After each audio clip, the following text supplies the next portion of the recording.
जय श्री कृष्णा। आज हम जानेंगे महाभारत के एक योद्धा के बारे में जिसके बारे में हम बहुत कम सुनते हैं, युयुत्सु। पौराणिक कथा के अनुसार जब गांधारी गर्भवती थी तब धृतराष्ट्र की सेवा के लिए एक दासी थी जिसका नाम था सुगंधा। कुछ समय बाद दासी गर्भवती हुई और उसका और धृतराष्ट्र का एक पुत्र हुआ जिसका नाम युयुत्सु था। युयुत्सु की तरह विदुर भी दासी के पुत्र थे, लेकिन वह धृतराष्ट्र के भाई थे। युयुत्सु को राजकुमार जैसा ही अधिकार, सम्मान और शिक्षा का अधिकार मिला था। धृतराष्ट्र का पुत्र होने की वजह से युयुत्सु भी कौरव ही था, लेकिन वह दुर्योधन और दुशासन की तरह अधर्मी नहीं था।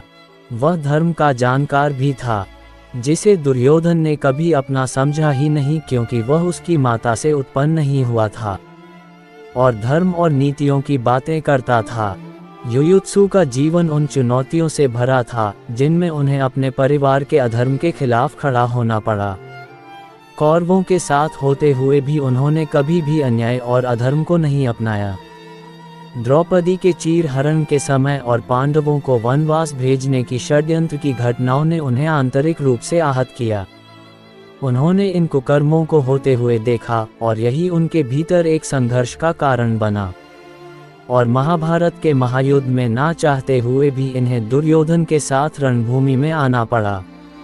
लेकिन धर्म का पालन करने वाले दुर्योधन के इस भाई को युद्ध आरंभ होने से पहले युधिष्ठिर की सेना में शामिल होने का अवसर मिला, जब युधिष्ठिर ने ये कहा कि इस धर्म युद्ध में धर्म किधर है। आप सभी जानते हैं, कौरव सेना के योद्धा जो हमारी तरफ आना चाहते हैं वह हमारी ओर आ सकते हैं, उनका हम स्वागत करेंगे, और हमारी सेना से जो लोग उस ओर जाना चाहते हैं चले जाएं, हम उनके निर्णय का भी सम्मान करेंगे। इस घोषणा को सुनकर केवल युयुत्सु का ही विवेक जगा और वह पांडवों की ओर आ गया। दुर्योधन ने युयुत्सु के इस व्यवहार पर उसे काया और दासी का पुत्र तक कह डाला। युधिष्ठिर ने अपनी ओर आए युयुत्सु के प्राणों की रक्षा के लिए उन्हें युद्ध में सीधे तौर पर शामिल नहीं किया, बल्कि उनकी बुद्धि, कौशल और प्रबंधन क्षमता का प्रयोग किया। इन्हें योद्धाओं के लिए हथियारों और रसद की आपूर्ति व्यवस्था का प्रबंध देखने के लिए कहा। युयुत्सु ने अपने इस दायित्व को बहुत जिम्मेदारी के साथ निभाया और संसाधनों की कमी के बावजूद पांडव पक्ष को हथियारों और रसद की कमी नहीं होने दी। युद्ध में बच गए 18 योद्धाओं में युयुत्सु भी एक थे। युद्ध के बाद महाराजा युधिष्ठिर ने उन्हें अपना मंत्री बनाया था। जब युधिष्ठिर सशरीर स्वर्ग जाने लगे तब उन्होंने परीक्षित को राजा और युयुत्सु को उनका संरक्षक बना दिया था। धृतराष्ट्र की मृत्यु के उपरांत युयुत्सु ने ही उन्हें मुखाग्नि देकर पुत्र धर्म निभाया।